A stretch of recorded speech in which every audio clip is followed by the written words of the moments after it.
Okay.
That is a long intro.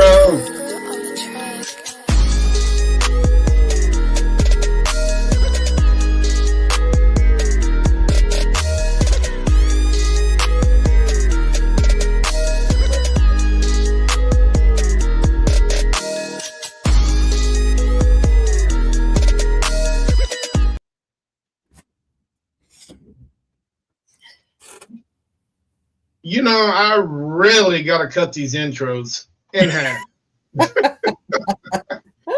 they are getting longer and longer and longer and longer.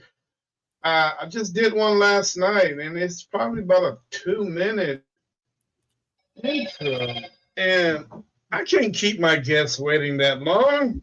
You know what I'm saying? You're really good. How you doing today? I'm doing great. How are you? I'm doing great. It's about 83 degrees here in Central Texas. How warm? 83. Oh, nice. I can imagine what it is up in Delaware. It's not too bad today. It's like in mid 50s, something like that. It's supposed to get a little bit colder. Oh, well, that's not bad at all. Yeah, no, I'm thinking it might be like -20 or something. Oh no. We're nice because we're situated right between the bay and the ocean. So sometimes our weather, we have our 4 seasons like we should. Sometimes we get a little surprise. We had one day last week that was in the 80s, and the very next day I think it was 40s maybe. So dude, 50s, that is flip-flop.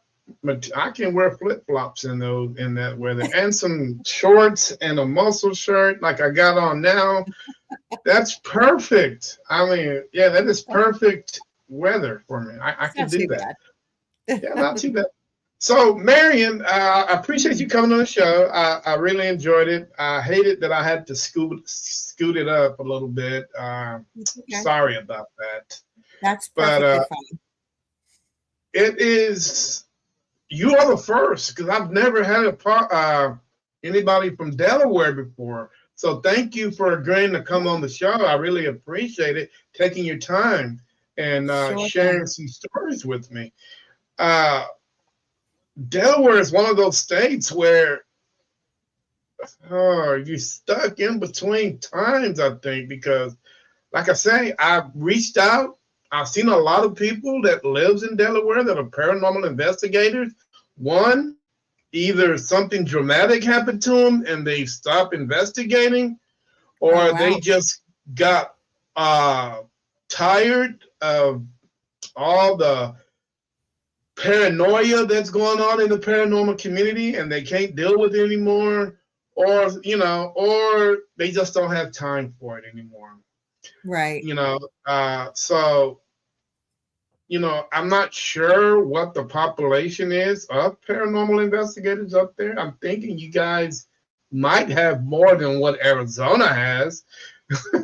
I'm not quite sure. So maybe you can help me out with that later on in the podcast. But I'm going to turn it over to you, and you can introduce yourself to the world and tell the world a little bit about yourself and what you do.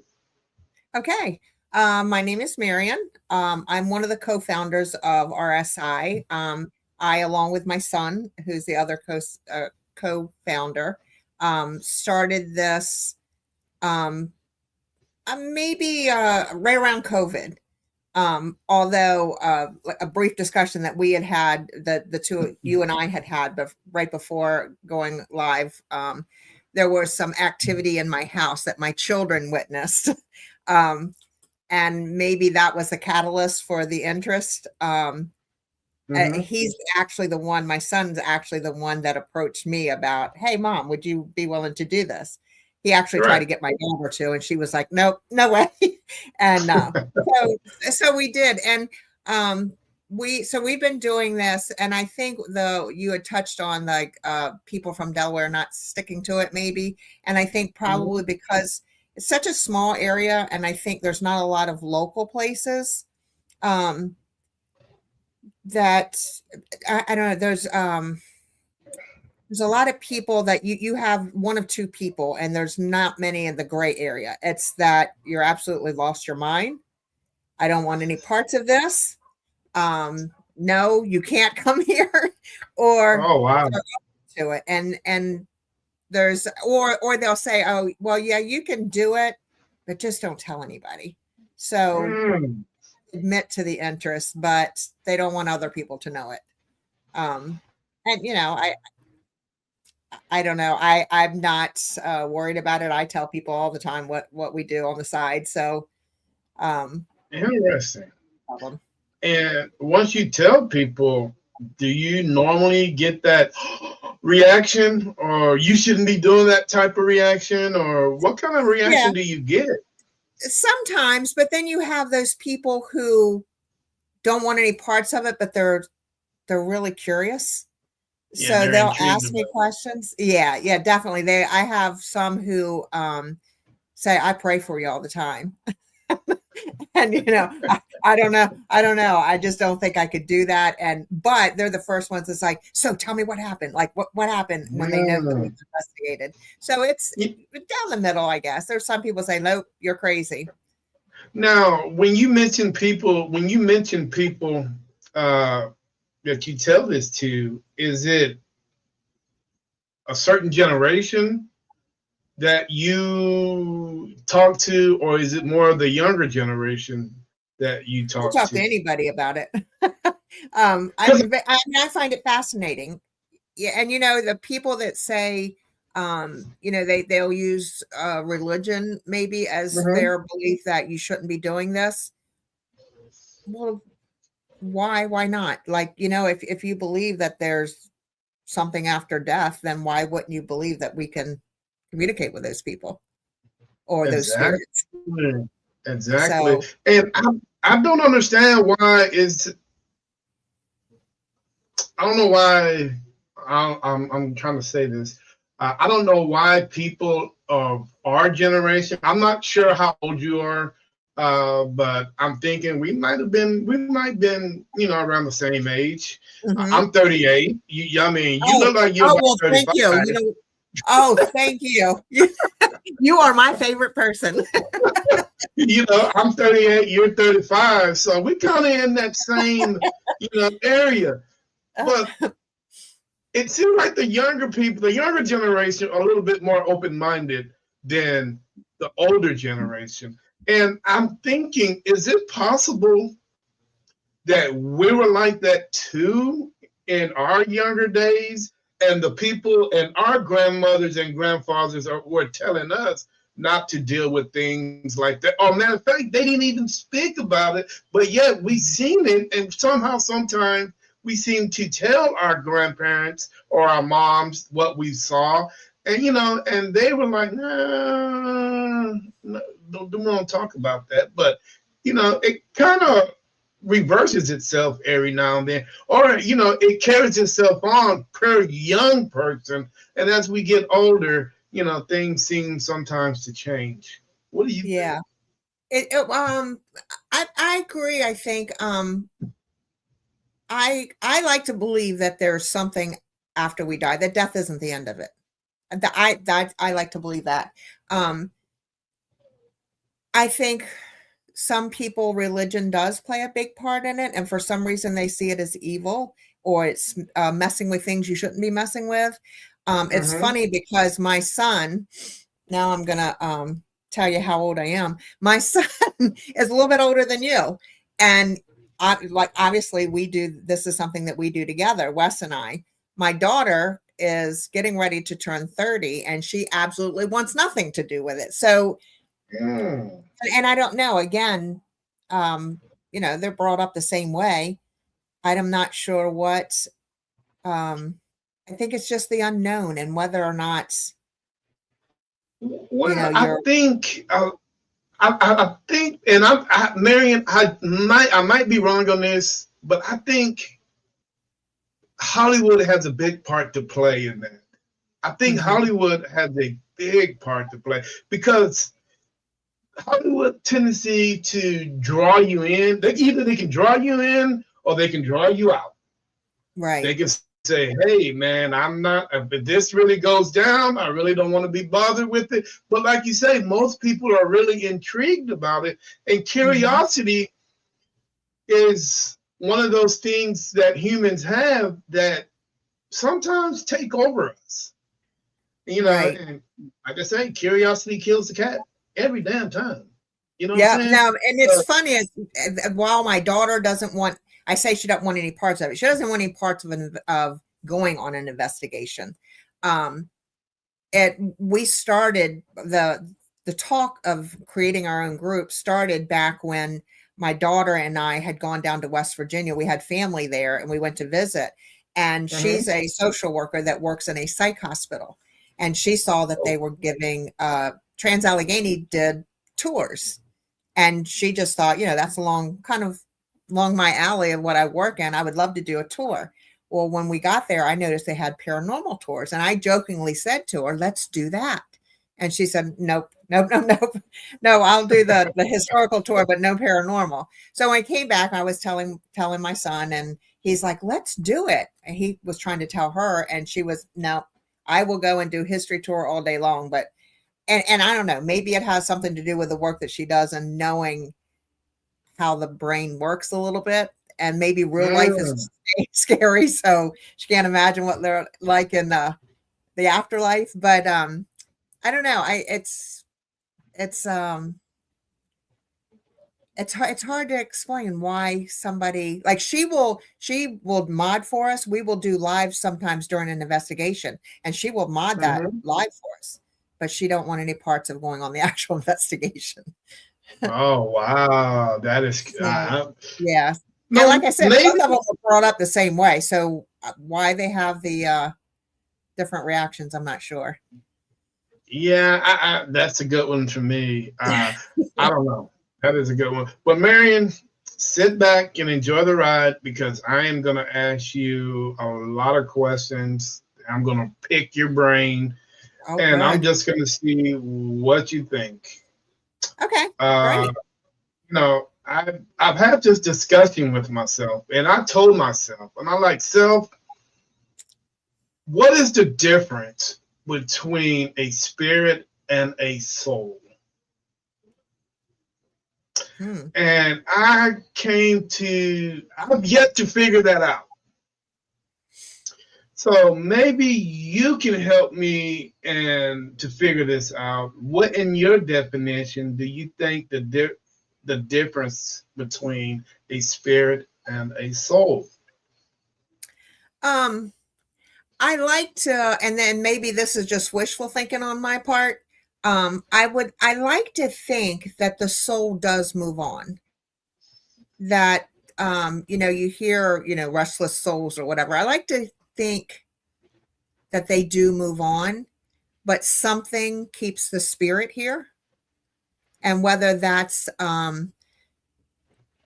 something they feel unfinished or something that they can't let go of for some reason, the spirit stays. But I hate to think that there is a soul that can't move on. And maybe I'm thinking of it completely the wrong way, but that's the way I like Mm-hmm. to. And I think that's why I don't have any problem with doing the investigations they're spirits, and there's nothing that's going to hurt you. I don't believe that, I believe that there can be unfinished business that for whatever reason they feel needs to be done. But I would like to think that their soul is able to pass on or to Now, pass. do you think that every living organism on this planet has one or the other? We know humans have souls, but is it possible that a tree, anything that's within nature, can have a soul? Or do they have a spirit? They are alive. They are living, breathing entities. They breathe air just like we do. They feel certain things. They know the difference between winter, fall, and spring as we do, because we can tell whether, the trees sometimes shed their leaves. Sometimes they bloom. They need oxygen, they need water. So is it possible that a tree or whatever, a grass, can have the same thing that we have? And does it, when they die, is it possible that they go to a certain place also? I don't know. That's a deep question. I don't know that I've ever thought about that. Yeah, I do get your point that they're breathing, living entities. And maybe that's the difference, though. Maybe that's, they die and they are able to move on. Maybe, I mean, but I've also heard of, like elemental spirits, that is those spirits of the earth or whatever. So maybe that's where that comes into play. I don't know. I haven't dove a lot into that. I know that there's people who strongly have strong feelings one way or the other about the elementals, but I haven't dove into that a lot. But maybe that's where that comes into play. So it's nothing that I've thought that much about, but when you describe it the way you just described it, it would make sense. It would make sense that way. Yeah, very interesting. I think so. Yeah. I mean, I can sit on my couch and just think about all day long. I like, wow. Yeah. Which makes it, And, that's why it's paranormal. That's why it's called paranormal. We can't understand it sometimes, but it's something that we should all think about.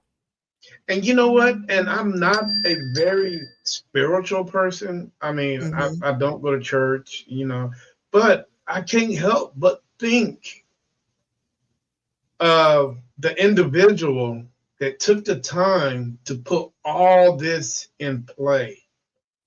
Right. A very amazing being, I would think so. And I'm not saying if it's God or gods or whatever the case may be, because it depends on who you talk to. Some philosophers are saying things a little, especially this day and age, they're saying things totally different than what our great grandfathers and our grandfathers were taught in the church. Science has come a long way. Right. And I don't know where science is going, but to me, and this is just my opinion, guys, I think science has overtook religion in a certain aspect, because they are opening eyes, the possibility of new ideas, and come to find out that this earth is a lot older than what we originally thought. And sometimes, like life is recycled, whether you believe in reincarnation or not. But this planet has been recycled over and over and over again. And when you say that you're not, when you say you're not a religious person, you don't go to church or whatever, to me, that doesn't mean that you're not a spiritual person. Like, I believe you can be a spiritual person without, the way I like to say it is I believe that there's a higher power, and like you said, whether you call that God or Allah or whatever you call it, it's your spirituality. That you're a spiritual person. That Mm, doesn't mean you have to go to church every Sunday. There's a difference in organized religion and spirituality. And exactly. But there are certain people down here in Texas. If you're yeah, smack down in the Bible Belt, man, that is a totally. Hey, I would get hung at the stake like a witch if I was to talk about certain things that if people really knew what I do, mhm. yeah, they wouldn't like it. but They would but not I like think it. there's a lot of beliefs that follow that too. I mean, like, there's you have Reiki masters who study, your body's energy and that kind of thing. And that they also talk about a higher being. And again, it doesn't have to be God. But like you say, the Bible Belt, yeah, you don't want to say that out loud. But No, there I don't. you can be spiritual without being religious. I believe that totally.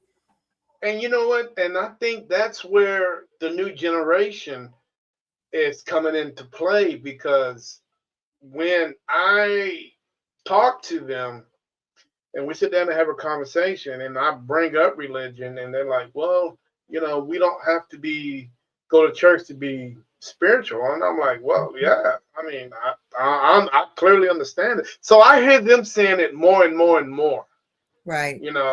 when the new generation, when I converse with them, but and I think it's really changing. And I hate to say this, but I'm going to say it as more of the older generation goes on to their next life. That's going to become the new norm. Hmm. In my personal opinion, Oh, I I agree think that 100%. I'm just because these kids today, man, they're like any other kids that I've ever seen before in my life, and I Hmm. blame our generation for the start of Right. all this because our generation invented the phone, invented uh, uh, the internet, what we're on now. There are so many things that Bill Gates and all these other guys invented that changed the world. But they didn't know how far it was going to go, Hmm. and it's Microsoft, for example. Dude, if Microsoft never invented the video game, every kid would be outside playing right now. Right. You know what Right. I'm saying? Hell, when I was a kid, they just now started bringing the first video game was a Nintendo, just barely came out. And those of you that was top tier, they can afford it, they got it. And I saw that trend because my friends are like, oh man, I'm in the house playing. I'm like, dude, we should be outside playing baseball or something. But, Hmm. and I saw the downfall on that, so now I'm like, oh my God, dude, these kids here are something else. They really, but, Well, you with know, our grandparents, you went to church whether you wanted to or not. You sat on that pew and you didn't make a make any noise, and you listened to what the pastor or whatever was saying. And now the kids, there's more things that compete with that. They have uh-huh, social media. They have, there's just too much competition. So way too much. yeah, and And, I think kind of it's not a good thing necessarily, and I'm not saying that kids need religion, I'm not saying that at all, but what I am saying is that, um, I do think that they should be encouraged spiritually when whatever that means. yep, That whatever that means. yeah, whatever that means, at least encourage that and encourage the openness, the open-mindedness, I guess. That Hmm. what's necessarily what our grandparents grew up believing may not be exactly the right thing, but whatever religion or spiritual study you look at, it's all basically the same. Treat each other the Right, good, and it's all the same. So i think right. i think we've lost that, though. We've lost the encouragement of spirituality and not necessarily religion. Yeah. Do you believe in reincarnation? I don't know. I'm open to it's funny because I've been there's a series Netflix, I think maybe, that's called Surviving Death, and each Mhm. episode covers another topic, and one of them was reincarnation. And before, I don't know if I necessarily believed, but there was some really, like, there's uh University of Virginia, I believe it is, that has a, and there could be other colleges, but that's the one that they were talking about, has a department that studies paranormal type things, and reincarnation happens to be under that umbrella. And it was really interesting that some of the information that young kids, like young kids, would talk about that could be confirmed.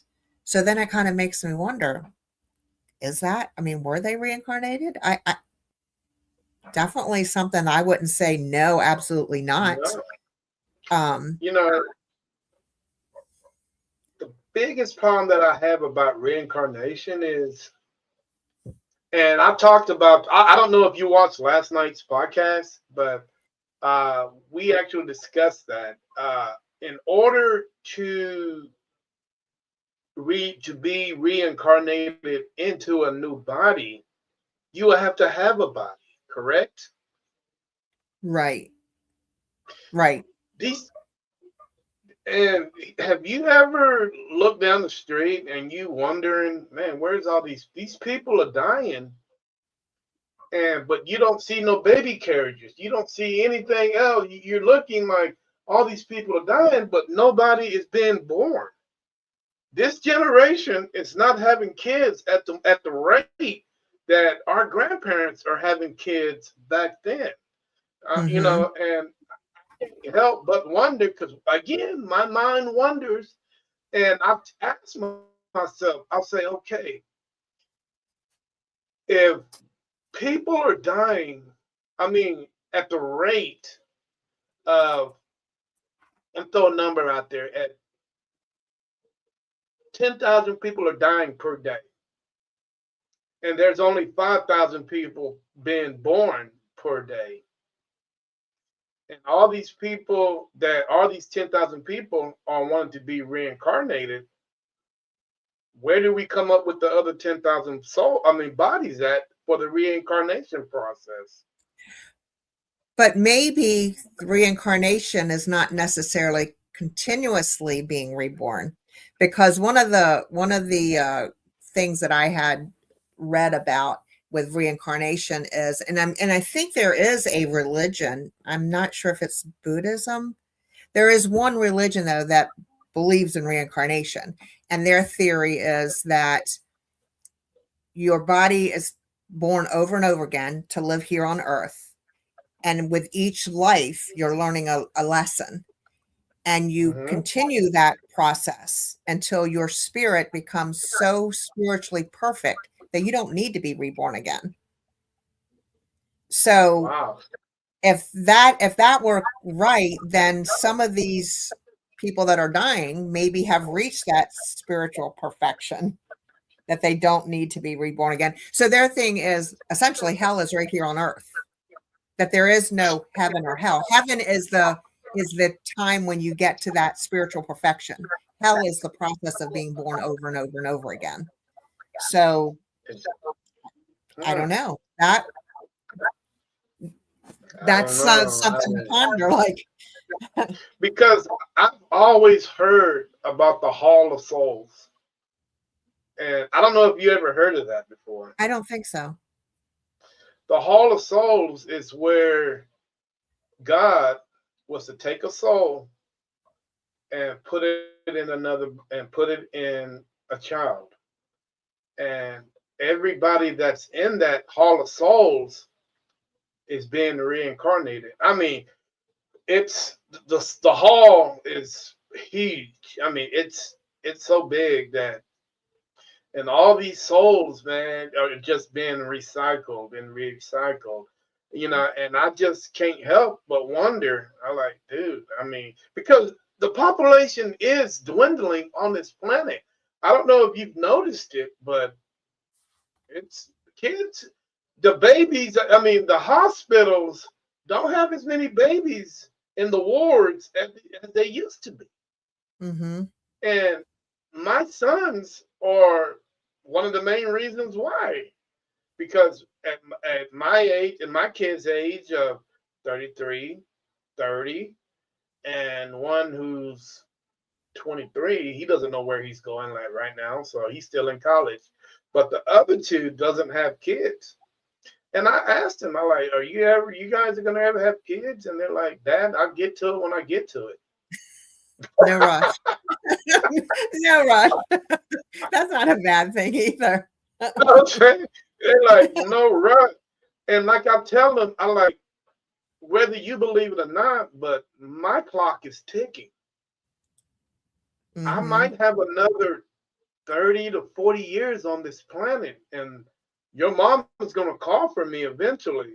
So before I go, I want to see that my offspring, that you guys are carrying my lineage as what I did for my ancestors before me. I got to make sure that this is right. Uh-huh. And they don't understand that. No, it's no rush. They're like, Dad, I got this. My oldest one told me, I got time. Mm-hmm. Dude, in 7 years, you'll be 40. Yeah, he's got time. And time flies. I know it Time, does. And when he hits 40, it's going to fly even faster. Even faster. You know what? Yeah. I can't even remember my 40 years when I was 40. It's like a blank slate. Yeah. 20s and 30s, I remember. 40s, I have no clue. Yeah. Well, I can remember my grandparents always saying, boy, time really flies. And I'm thinking at 17 or 18, 7 days a week, 24 hours in a day. How can it fly? It doesn't fly any faster. But oh my gosh, yes, it does. You hit 21 and it starts speeding up, but not real fast. 30, you can start seeing a difference. 40, boy, 40 to 50 is like, I don't know where it went. But you know what? Once I hit 50, time somehow slows down a little bit for me. And I can't, the days have gotten a little bit longer. The nights has get a little bit longer. And I can't help but think if this is the way it's supposed to happen.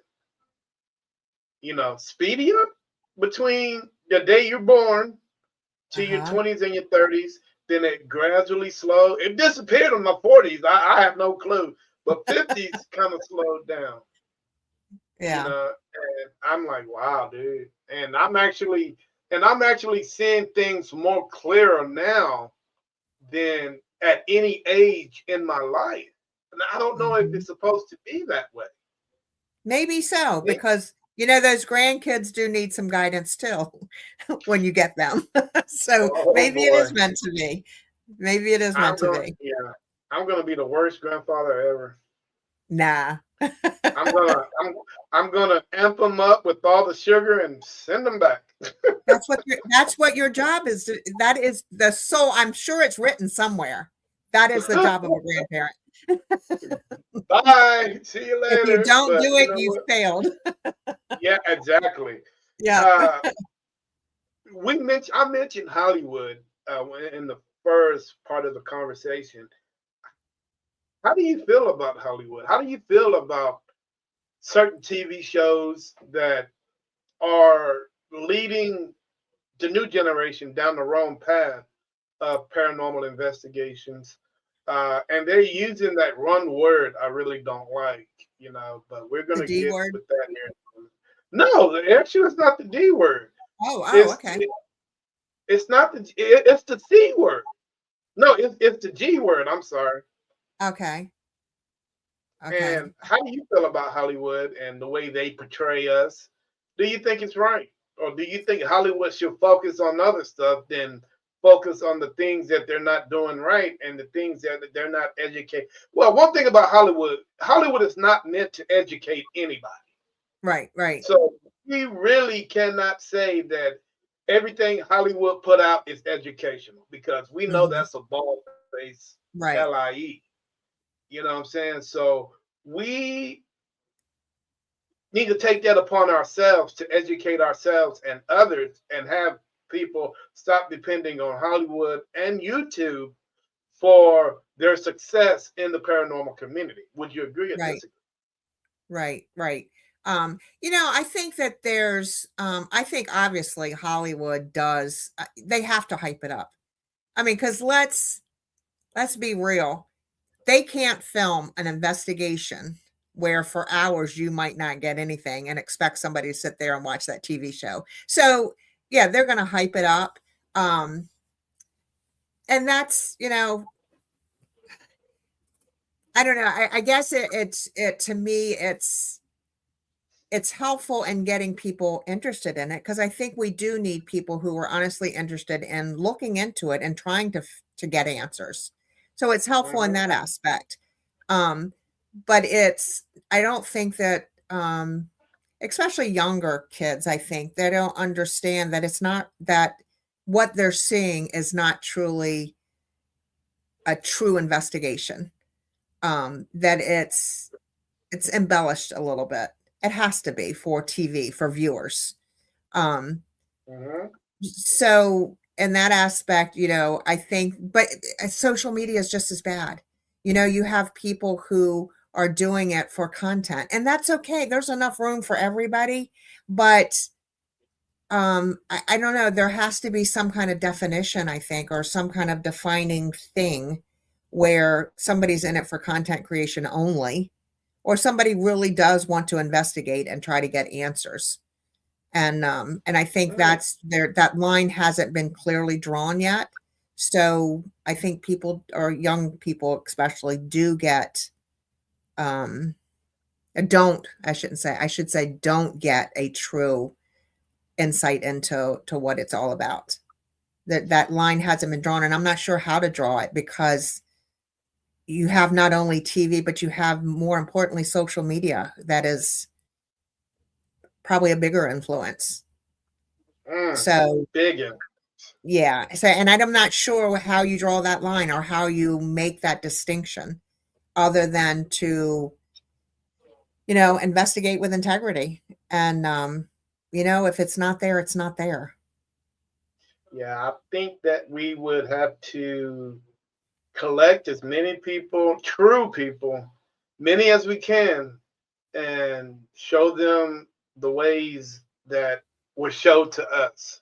Hmm. People have to understand that uh, there has been a foundation for what we do since the beginning, and that foundation was laid, believe it or not, by the Catholic Church.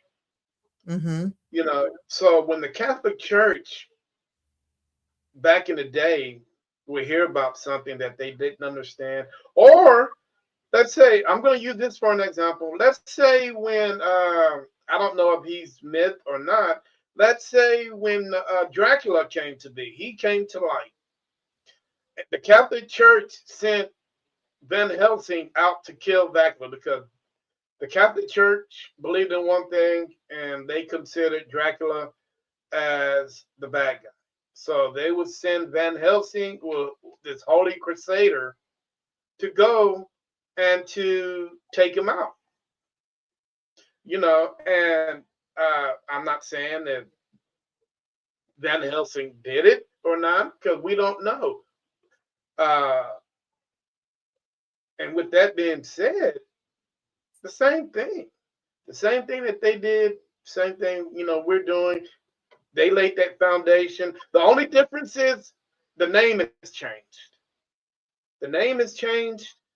We are high up, I call, you know what? I think, and I'm marrying, and I'm going all over the place with this, but being a paranormal investigator sounds good. It sounds great. It's better than the G word. The G word is not what we are. Or we could call ourselves, because as educators and as investigators, we would never learn everything about the paranormal. Mm-mm. So I can call myself a parapsychologist if I choose to. because I am putting the paranormal into it. And sometimes, every now and then, I got to put a little psychology in it too, also. So I might as well call me what my real name should be. And what all our names should be is parapsychologists. You know, like I say, paranormal investigators are fine. I can deal with that. But the Catholic Church laid the foundation for all of us. Now, I hate to see, but I see it. There are cracks in the foundation. I see small cracks. Well, the simple fact is, we were educated a certain way, we were trained a certain way, and we were taught a certain way how to do things. But like you're saying, social media is just bulldozing that foundation up. And Right. 10 years from now, 20 years from now, will that foundation still be there? Will it still exist? Will people will people continue doing things the traditional way? Or will they go off and just be like those kids that are on social media that's doing Lord knows whatever? And, and like you say, everything trickles down. So one kid sees that, they got another kid gonna see that, and another kid's gonna see that, and it's just gonna trickle down. Mm-hmm. So I'm not, I'm hating that it's happening, but we have to think realistic that it is happening, and there's not much we can do about it because we're fighting a battle we can't win. We're fighting Right. social media. I, Mm-hmm. as much as I would like to fight it, I don't really see myself winning that. Right.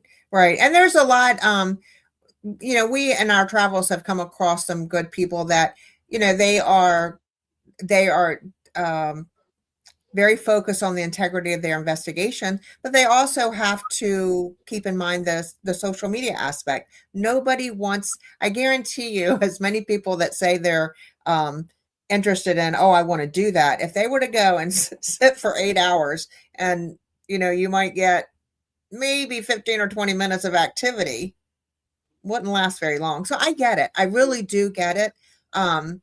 But again, it all comes down to integrity. I mean, if you can, I think you can do both. I think you could do it, but there's some that don't balance it out very well. I think there Right. has to be balance. Do you think integrity plays a role in the reason why the scientific community keeps rejecting us? Yes, absolutely. Because as much evidence have we put out, the scientific community keeps saying no. Hmm. We don't consider you guys as a true science. And how much more do we got to fight to prove these guys wrong in order to get their attention? And and to me, I think we have the world is paying attention to us slowly but surely. But Hmm. it's those small few of individuals who always seem to want to put us on the back burner. And With wasn't it those same individuals that just a few years ago laughed at the thought of aliens and stuff? And now look what the government has put out there. yeah. That there in fact is something to the But UFOs, which the see, scientists. but here's the thing, and scientists are always going to use this word, and I see what they're talking about. Where you can talk all day long, you can say this person saw this person can saw this, saw that, but where is Is the your proof. proof? Yes. And that's hard to prove. And It's that hard to and, prove. and it's hard to prove. And the craziest thing is we can show a video, Hmm. we can show a picture, but is that considered proof enough for those guys to say, hey, welcome to the table, guys? Right. Welcome to the table. And I think you're going to have some people that ghost can appear, or the ghost or spirit or entity can appear right before their eyes, but they're never going to believe it. Like, you're going to have those people all of the time that say absolutely, you could bring them whatever and they see it for their own eyes, and they're going to have another example. I mean, they're going to have another explanation for what it could be. And I don't know why. I mean, I think some people just, or they believe that strongly, that, you know what, you die, you're gone, that's it, nothing else happens. And so nothing that you Well, show them is going to change their mind. yeah, and I really think they're afraid. Yeah, I do too. Because what if Yeah, that's the case? and that is a very powerful. A lot of people don't understand just how powerful that word you just said. Those two Hmm. words. What if? Yeah. Yeah. Because what does that mean if it's true that, I mean, just on so many levels, if it's true that, this, that it's possible for somebody to reach out after they're gone, why hasn't my loved ones reached out to me? Like, that's an emotional thing right there. Like, Hmm. so it can't be right, because I know that this person would have reached out. I know this, but there's a lot that, like you said, what if is powerful. There's a lot of questions it would bring up, and a lot of things that people would have to look at differently. I have a fly flying Yeah, around here. Um, the religious aspect of it. mhm. Oh, dude, I think me personally, it will bring down religion to a level we've never seen before. Mhm. And knowing that there is life past that veil would Mhm. be remarkable. And not only that, it can you imagine what the suicide rate would be if people was to know, hey, there is something else better than what we have here? Right. Yeah. It would be unbelievable. Well, Mhm. first thing they say, well, man, why am I here when I know that I got a better life over there? So I'm just going to do the unthinkable and just go there. Yeah. Yeah. You But know? it's the whole what if part is the one that's, it's just, there's so many levels that it would affect, so many things that it would affect if Mm. we could find absolute proof, and Yeah, that, was undeniable. and I'm tired of getting slapped like a child. Don't do that. Don't. I'm Mhm. by the scientific community slapping me on the hand and telling me that's not good enough. Right. Right. I'm just not. No, I mean, because there's been so much, but yet, I mean, there are so many, and I'm not knocking the other fields that are at the table because they put in their work, they've done their time, you Mhm. know, and I can't, like, archaeologists, one of the biggest fields, dude, these guys are knee deep in it, since day one, and they put in their time. Ufologists, as much as the government is on their ass about saying that UFOs don't exist, ufologists are pushing the narrative every Mhm. time they get the chance. UFON are always in the mix when it comes to government UFOs. Those guys are always the first on site. Cryptozoologists, they're discovering new things every single day. Right. You know what I'm saying? And I'm like, okay, guys, when is our time coming? Yeah. And that's, Cryptozoologists, yeah. You gotta realize crypto, I've never even heard of cryptozoologists 20, 30 years ago. It mm-mm. just No. came on the scene just recently, Yeah. you know, and I'm like, wow, you guys been on the scene 30 years, and paranormal investigators has been doing what they're doing since dawn of the Catholic Church. Right. Right. And So I think it's highly awfully arrogant to think, though, and I don't mean to put down anybody who is science or, scientist or anything like that, but I think it's awfully arrogant to think that we know everything there is to know. Or that we can prove absolutely every single thing. Again, it's you have to be open to the fact that there are things that we just don't understand at this point, and not criticize those that are trying to gain an understanding. That Yeah. Yeah, I totally agree. Quick shout out to all the people on Instagram. What's up, Patrick? How you doing? Rachel, Tay Tay, how you guys doing today? Appreciate you going in the show, man. I really appreciate you guys. Uh, Another big controversy topic I'm going to discuss with you, and me and my co-host have discussed this in a hot debate many of times. Uh, do you think there's politics in heaven? wow. I like to say no. That's what I want to say. I want to believe. I haven't thought about it before, but I want to say no.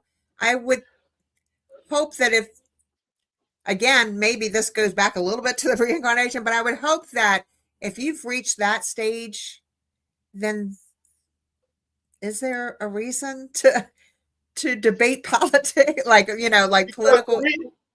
Because well, I don't mean political things. When I mean politics, there is somebody out there that is voicing their opinion on things that people on the other side shouldn't do, should do. I call that politics because politicians do that. They always in the mix of telling you what you can do and what you can't do. So are you saying that the people there in heaven are looking back to us, saying they're doing it all wrong? That kind of thing? I'm just saying that there is somebody in heaven that are telling people that you can't do this, you can't do that, you can only say this, you can only say that. Have you ever asked a medium that is moderating between a spirit and an individual on this side, and the person on this side always asks the moderator, and they're talking to the spirit, is tell me what you see. Mm-hmm. Tell me how you feel. They might tell you they feel great, but they would never tell you what they see. And the question is always asked, why? Why can't you tell me what you see? Oh, you know what the first thing they say? It's in we're not allowed to tell you certain things because it's rules. Rules and regulations and bylaws are showing their ugly head in heaven. Because if there wasn't rules and regulations, spirits will be able to tell us everything they see, everything that they hear, but they don't. Now, I had read something, this has been several years ago, about, and this kind of reminds me a little bit of what you're talking about, spirit guides, that we all have spirit guides, and that their job is to lead us, even though we have free will, and this is mixing in a little bit of religion too, I guess. Even though we have free will, the roles of our spirit guide is to lead us into certain directions without, I'm trying to say this in a way that it doesn't sound like a bunch of malarkey, but their job is to lead us in certain directions. One example when I was reading it was, how many times you're trying to make a decision and you think, you know what, I really want to do this, but I know I should do that. And you end up making a decision, and afterwards you say, I knew I shouldn't have done that. And what the article said was, that's because your spirit guide was working so hard to get you into that one direction. But because you had free will, you chose to go the other way. So, some people would say that that's just intuition. Some people would say it was the guiding or the rules of the spirit guide. So, I mean, I guess if you look at it that way, I don't know. I'd like to think that I have somebody trying to lead me in the right direction, but I can remember growing up, my grandmother would tell me that I wouldn't listen to anybody and I did what I wanted. So Right. hopefully I'm not disappointed them too much. I mean, because when we on an investigation, and that's another story within we'll get to here shortly. Uh, you know, you try to ask specific questions. You try to be Uh-huh. direct and you try to be understanding. You know, me myself, I've never asked the spirit, the basic questions. I've always been out of the box type guy, you know, uh, and I've always asked them, what's the color of, dress you wear? Or how is your day? Is it raining or what is the weather like up there? Or, is it dark? Is it daytime? Tell me the color of your wallpaper in your house. Tell me, if you're a male, do you lift the toilet seat up when you're in the bathroom or do you leave it down? You got to, I mean, you have to start thinking outside the box when you're dealing with these guys, you know, because I don't want them to answer the same thing they've answered the day before, so I've always got Uh-huh. to keep them guessing. And some of them can answer, and some of them always say, I can't talk about it. We are not Uh-huh. allowed to talk about certain things that are on this side, and I'm being honest with you, because my co host, Irene, the clairvoyant, sees, speaks, communicates, educates, whatever she does. People think I'm crazy, but I've communicate with my wife on a weekly basis. I asked her, "Hey, how you doing?" She'll tell me, "Fine." She'll tell me, "Hey, this needs to be done in the house," and I'm like, and one day, Marion, I kid you the hell not. I don't bring this up lately, but I'm gonna tell you what happened to me. I had a friend of mine that she was going through hard times, and she lived in the same apartment complex. I'm much older than her, so I see the world a little bit different. She's Mm-hmm. still in her 20s, but she has a baby. And, they were going through hard times. They got their lights disconnected, and this day and age, everything in this apartment is basically run by electricity. So, she asked me, "Hey, can I come over and, cook dinner for me and the boys, and my baby?" And I was like, "Sure." I didn't think nothing of it. Just like you probably wouldn't think nothing. Yeah, come on over. Yeah, cook whatever you. As long as I ain't paying for it, you can cook it. You know what I'm saying? So I invited in the house. The baby is gonna be a baby. He got into things, and she went to the kitchen, Marion, and she's like, "Where the pots at?" And I'm like, "Well, most of the time they're probably up under the sink." And so I went and showed her where the pot was. When I looked down and bent down, I looked up and I saw the lights flickering off and on. And it hit my attention. Definitely caught my attention, Marion. But I went back into, because I had to wash the little monster that was in my house. That boy there is something else. And she was cooking. Long story short, she cooked, she ate, and she went home.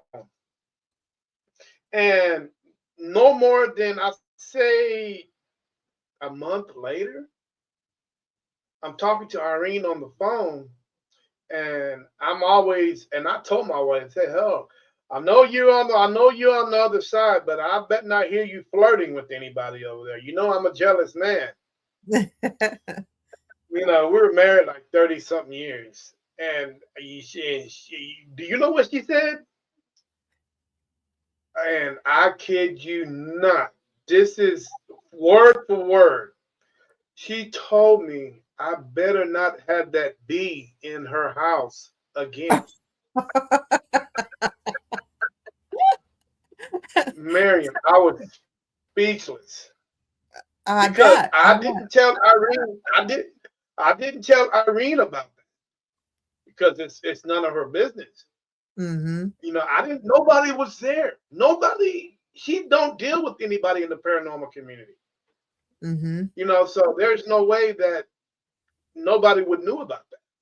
Right. And when she told me that, Marion, I mean, it went from here to here. I nearly pooped in my pants. The next time when she asks if she can come cook, you just offer to cook for her. No, I told her no. I told her I'm not at home because that right there put validation. Sometimes I've had my thoughts on whether somebody's here or not because you see and hear little things off the corner of your eye, lights flickering. But that was validation, Marion, that she is here among us, Mm-hmm. among me. And when she Mm-hmm. said, "You keep that bee out of my house and out of my kitchen," I'm like, what is going on? Yeah, that's odd. Yeah. That's you can't get more direct. You cannot get more direct on that. And she No. meant what she said.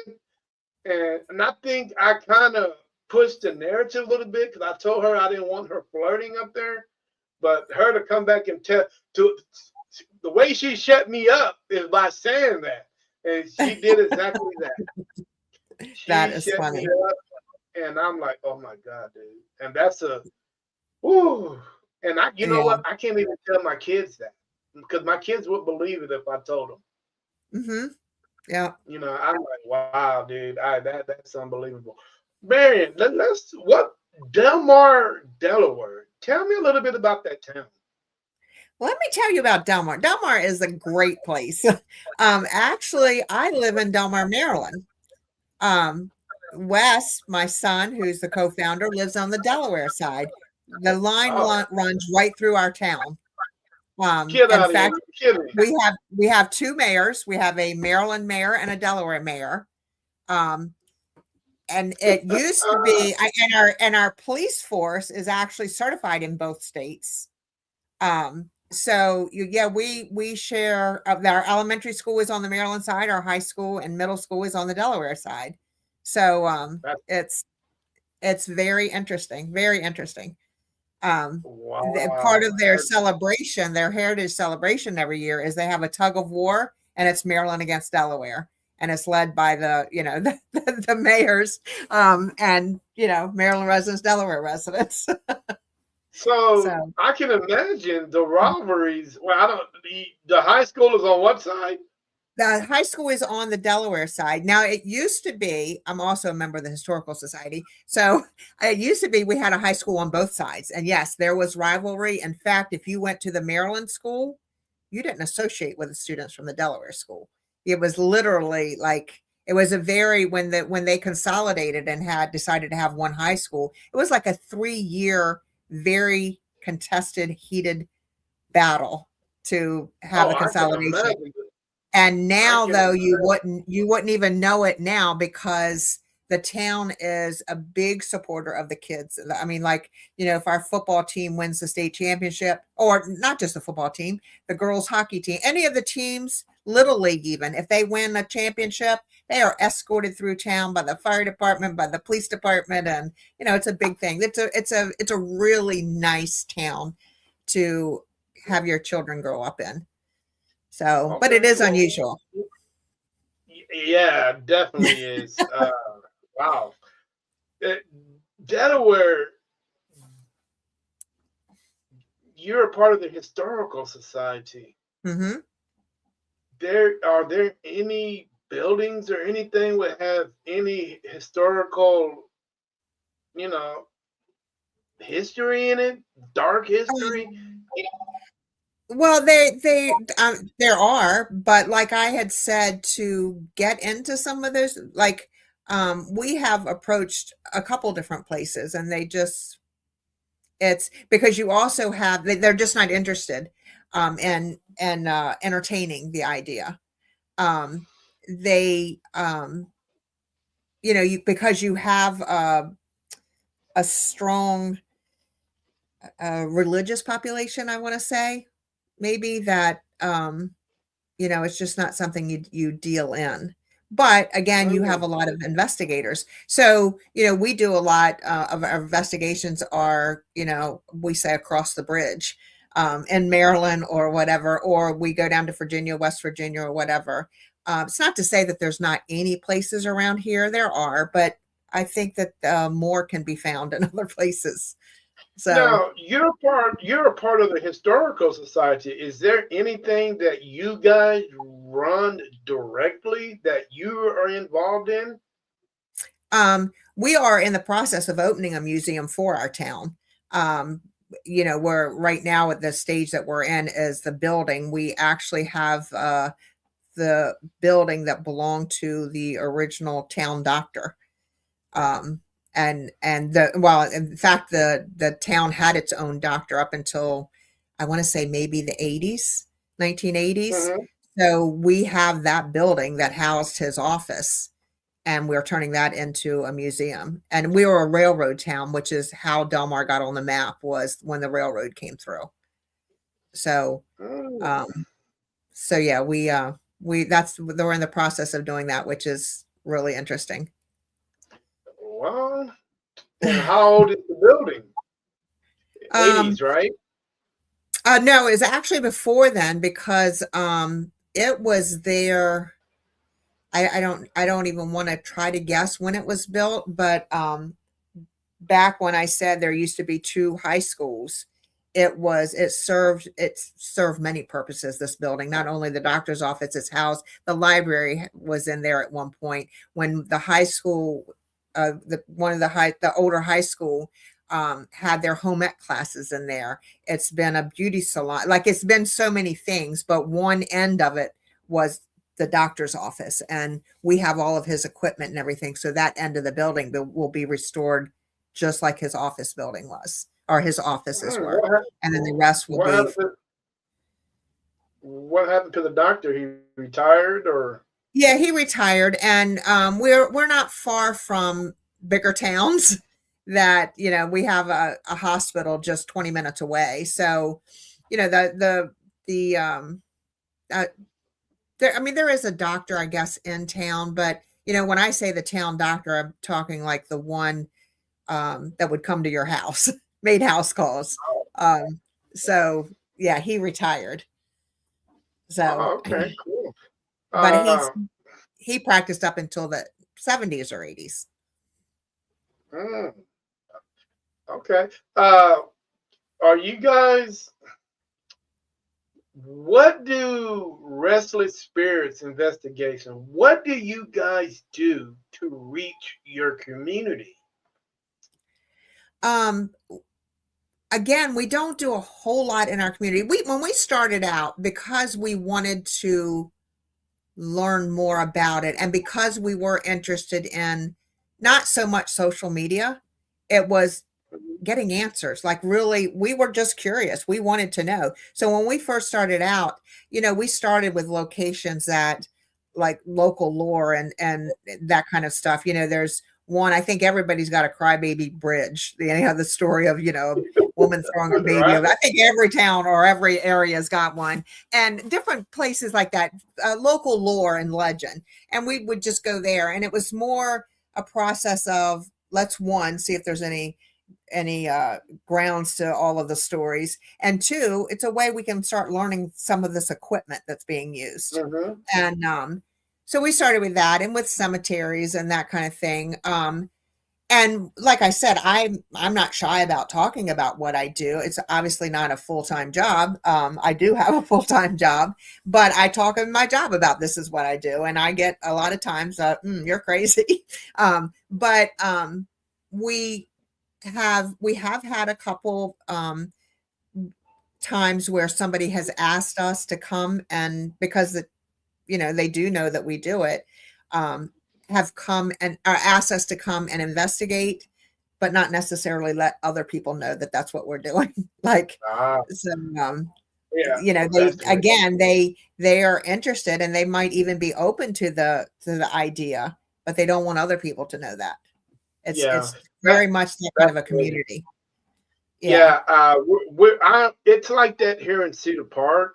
We are a suburb of Austin, and the best way that I was able to reach out to i- individuals and my community was, and I'm being honest with you, my community is not completely diverse like it should be. Uh, I wish it was more diverse, but as more as Austin gets a little bit more expensive, there other people are venturing out to the suburbs. Hmm. Uh, and normally, what I would do, maybe once, maybe twice, maybe 4 times a year, is I would have a meet and greet because Cedar Park is a very conservative town. And it's just like you. What they is going on, they're not going to tell you. But had to pick. I had to pick at them, constantly pick at these people to get them to open up just a little bit. It's like Hmm. picking at a sword. You want to get all that out of there, and so Yeah. I was picking at them, and so I'm like, what is the best way to reach these guys? So I would have a meet and greet at a brewery where these guys would come and sit down on a Friday and where they would just basically drink their beer. I would go set up a whole venue of equipment and stuff, and I would set out merch and all this and all that. And all of the team members would come and we'll congregate in front of everything and just start socializing. Boom, next thing you know, they just start rolling. Hey, what you guys doing? Flocking in. I let them hold the equipment. I let the kids hold the cameras and just walk around with it and put it on the laptop and let them see what the video looked like and all that. And slowly but surely, these people start opening up. When they see me drive down the street, they'll blow their horn. Oh, that's Hey, nice. it's the Ghostbuster. I'm like, you don't stop calling me that. you know, uh, when I'm parked at work, they'll see my car, and I'll get some notes on my car like, hey, man, I like what you do. Or I'll get phone calls because I got my number on there. Hey, yeah, blah, blah, blah, this and that, dude. I think you guys are really cool. I'm like, man, because five years ago, Yeah. won't even close. Now that I'm reaching out to the communities, not only just at you know the breweries. I go to restaurants. We'll go to restaurants like Buffalo Wild Wings. We'll go to like outdoor. Oh, and also we will go to place, and I'm pretty sure Delaware has these uh, harvest festivals. We'll go Okay. set up a harvest at the harvest festival. We'll go set up our tent and do the same thing. And what are those things that they have every weekend where people bring in apples, oranges, and they'll be Um, able to uh, sell. yeah, like the festival kind of. Oh, I know what you're talking about. I forgot what they call those things. But anyway, go there. They do that every Saturday. And sometimes I would just go get my tent and pay my $20, set my tent up. More people would be more interested in what I got going on than what everybody else got going on. And I'm like, well, man, and you know what? The first thing they say is, I follow you on social media. Hey, can I get your social media? Can I get this, get that? And next thing you know, I got my QR code. I recommend everybody, dude, if you guys are in social media and people are out there asking you for your social media and you got to use your name, just get a QR code, Yeah.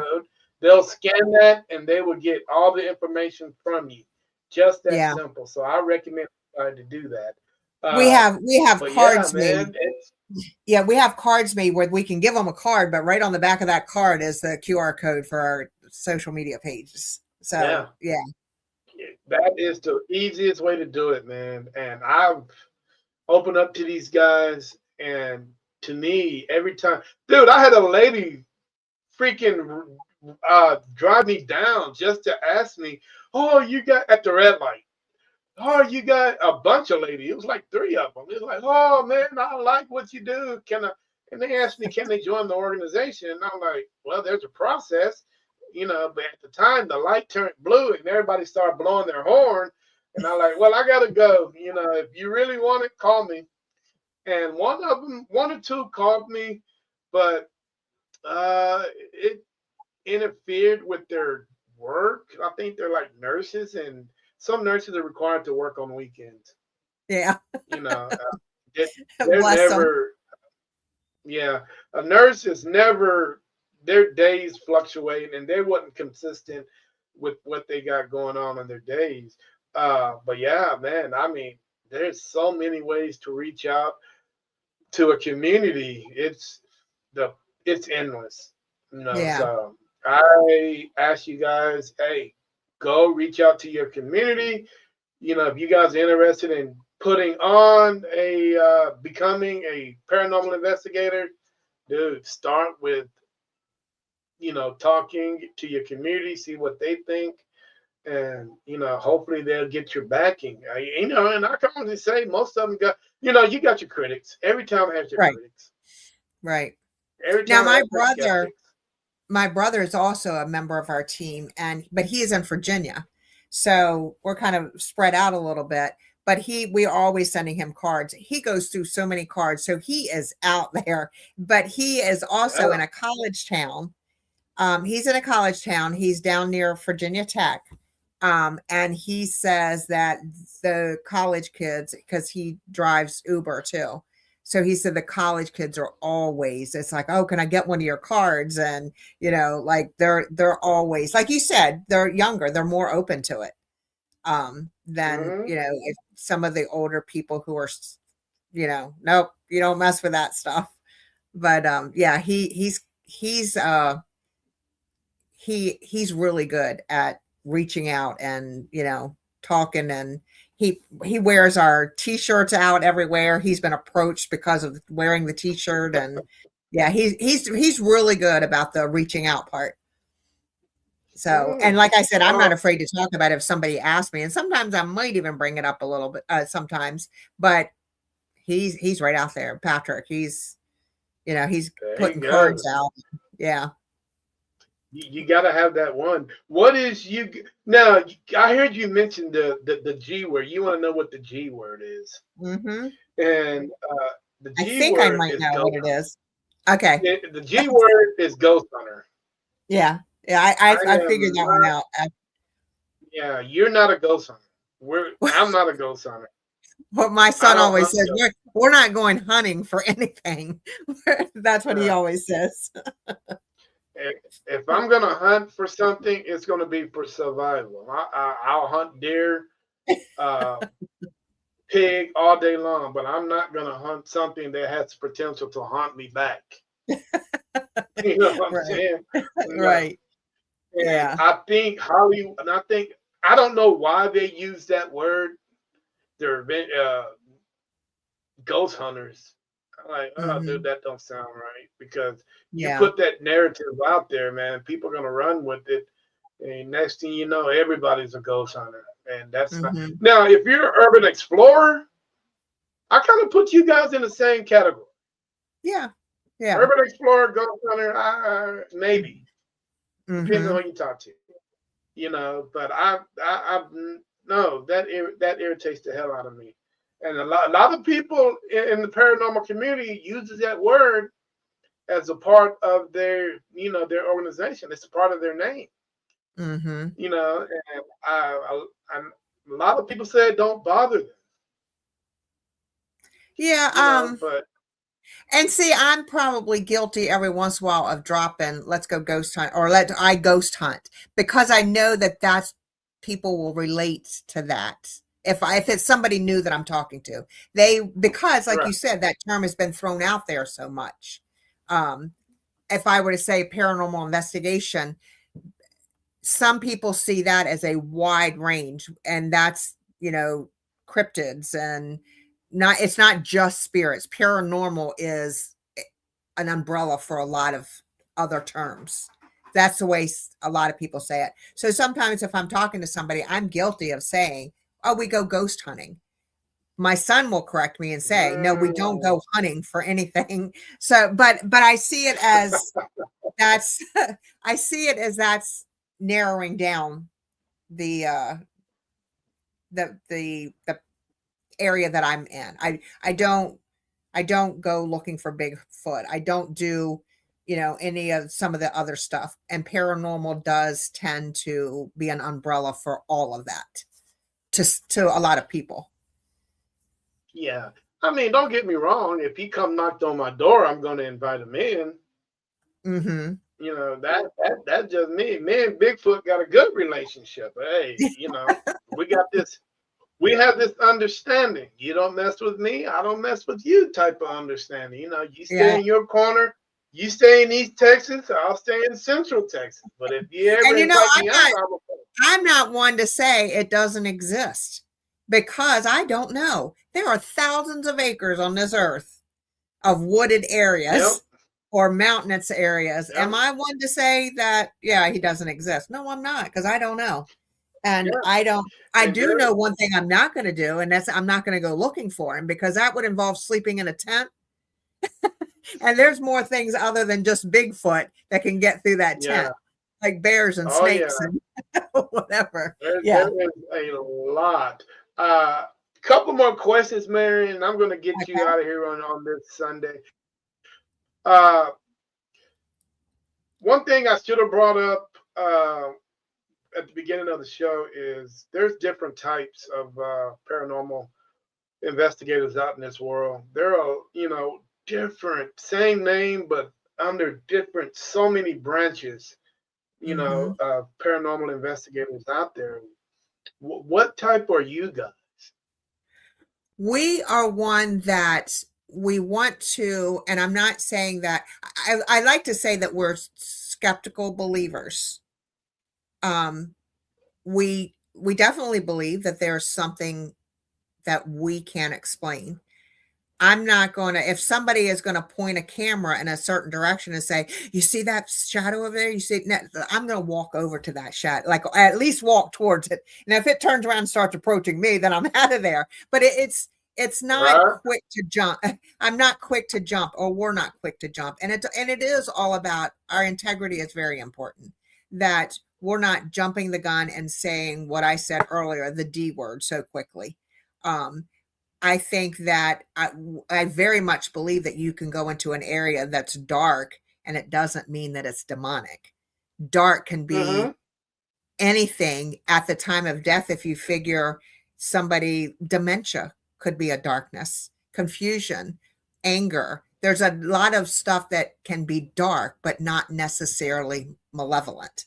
And so integrity is a big thing for us. And it's more, if we get something, then let's see if we can recreate it. Let's look at, is it just one piece of equipment that we got it on and nothing else is showing anything? So it's all about really trying to figure out. And if we can't, if we have looked at all avenues, we have tested, some people, some groups will say you can't go by a REM pod because your cell phone sets it off, or lightning will set it off. Well, we have tested that. We have investigated it in times where lightning has been going on or outside and it's not affected it. Doesn't mean that we're saying, oh, you're lying. It doesn't. It just, for us, it doesn't. So it's about what we have found or what we are experiencing, and how are we proving, or how can we prove that this is something we can explain? So it's interesting. We don't prove. You're saying that, so you guys are a validation team. You guys validate, and you guys don't go past that.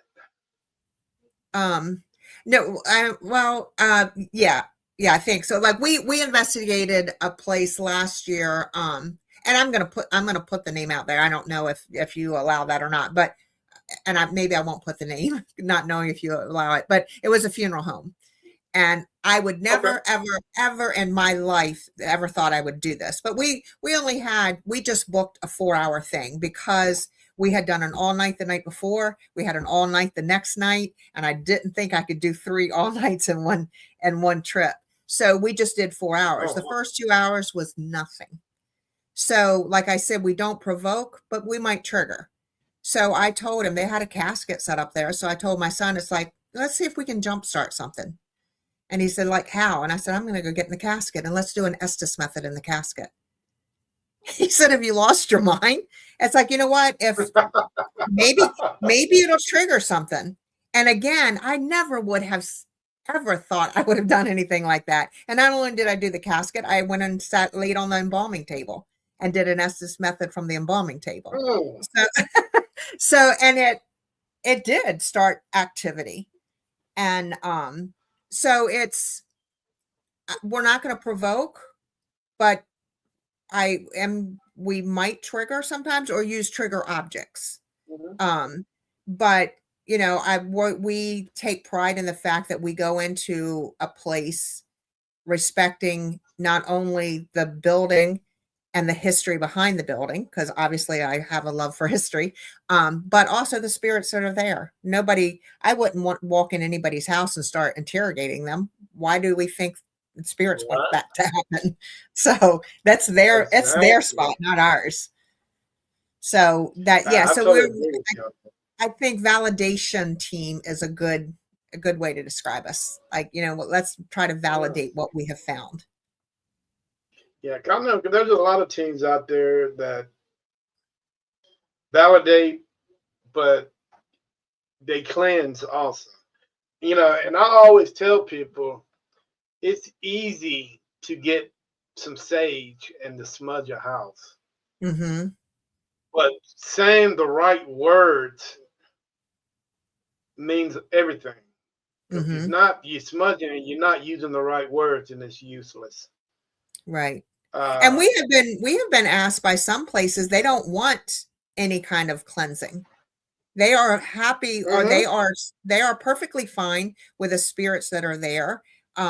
They don't want anybody to try to make them leave or tell them they can cross over or whatever. They're fine. They're fine with them being there. They don't want you to do any cleansing ritual.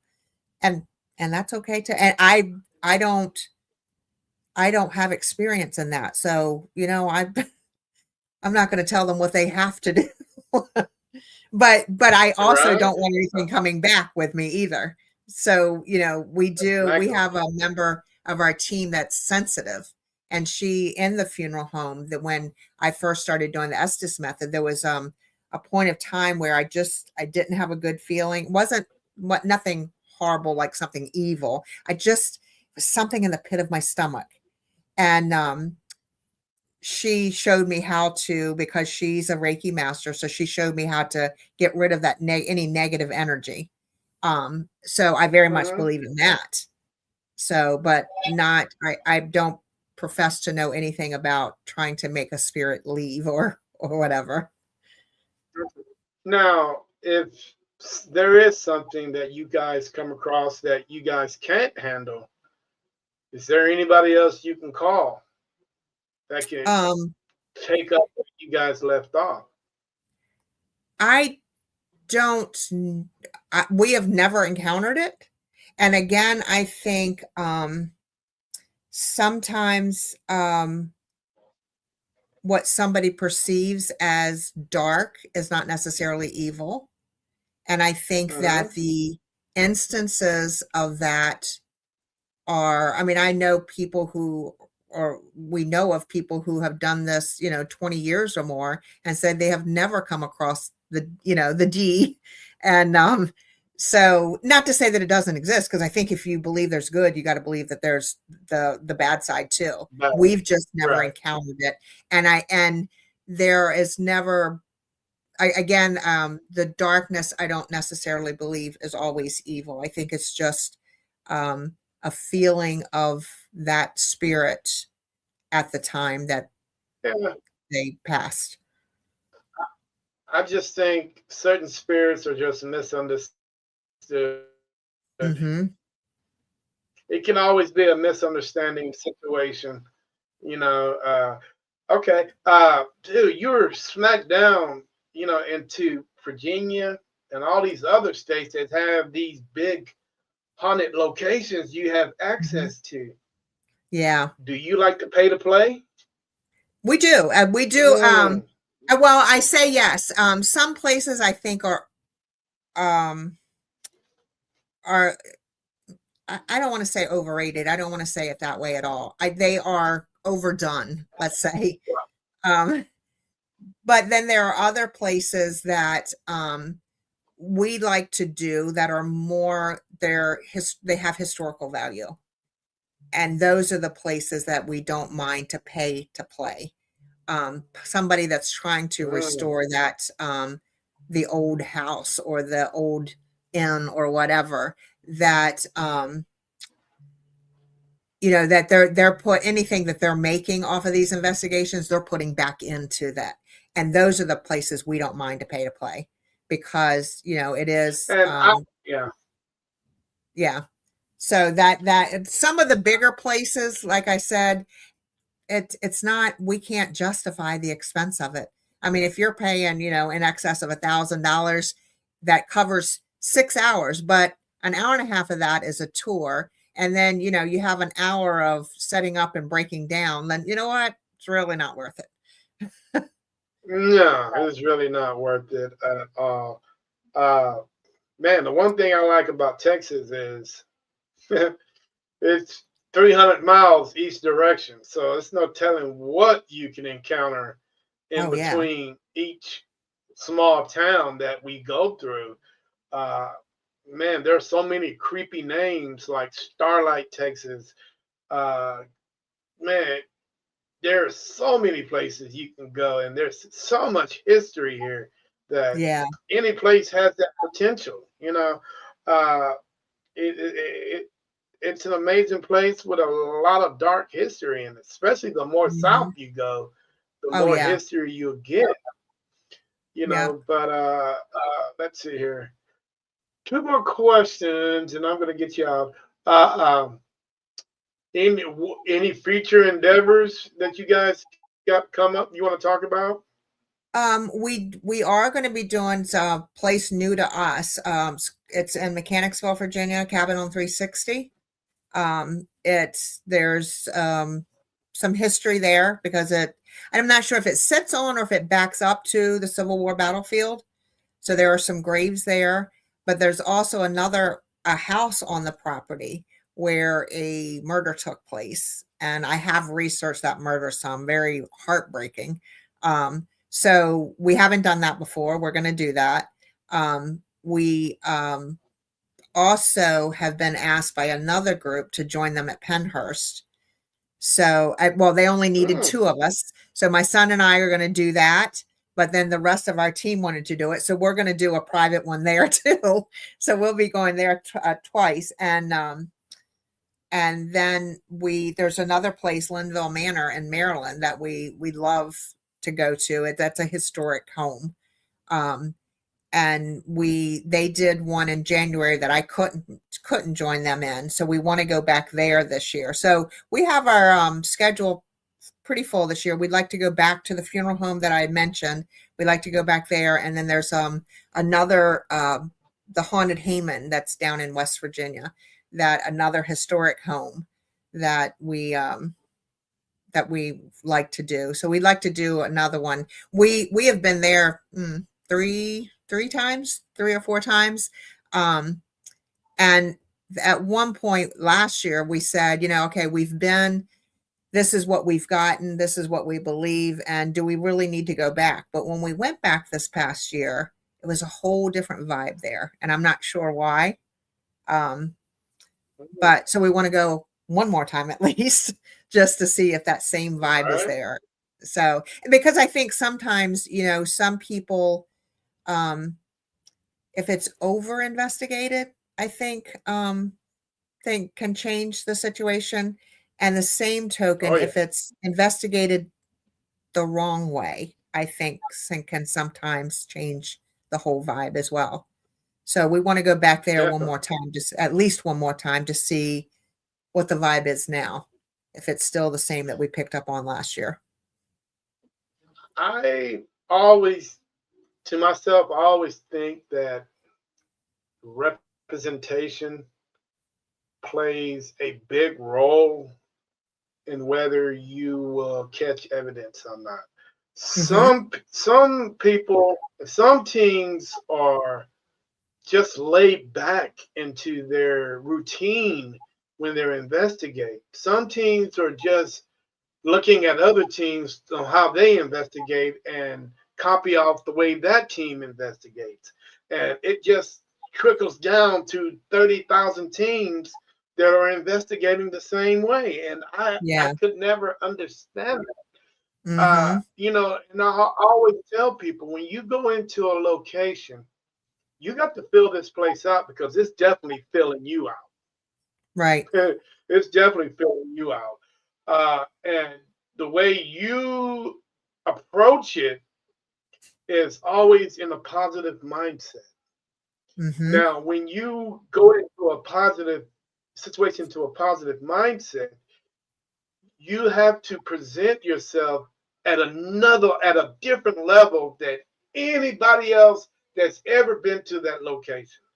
Right. You've got to make these guys just as curious about you as you are about them, because you don't want that individual that's there to say, oh, well, that's the same old person that I've encountered 2 days ago, the day before that, and the day before that.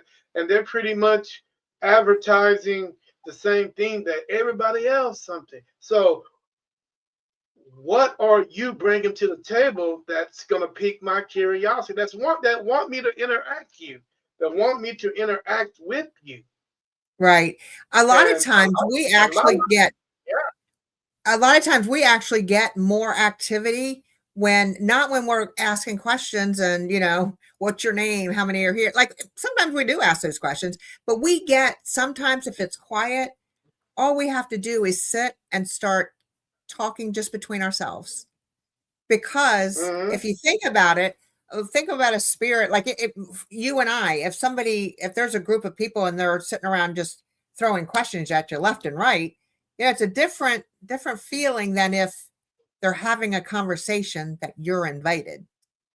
So sometimes it might be yeah, a little quiet, but we can sit down and we start having a conversation between ourselves. Sometimes I can remember one place that we did, again, historically, it dated back to the Revolutionary War. And we were talking between ourselves. And I noticed that it was owned by a historical society. So they had some things laying out. And one of the things was the obituary of the general that lived there. And I said, oh, this is interesting. And I start reading the obituary. Well, then all of a sudden REM pod is going off. And it's it was just part of our conversation. So it's, that's, and Linville Manor, the Wynn who runs Linville has said before, I can tell you, if you come in and just start throwing out questions, you're not going to get anything. You're really not going to get anything. no, If you sit down and you're yeah, having conversations or you're playing a game or you're doing something, that's when it's almost like they have to feel you out to get to know you. And we found that to be true. We went the first time. It's not to say that we didn't get anything, but compared to the next time that we went was completely different. And part of mm, that, Wynn had said that he said, you know what, RSI's coming back. I'm hoping that y'all are going to really show them some hospitality or whatever. Like he talked to the spirits before we got there, and the activity wow, then, compared to the first time, was a lot different.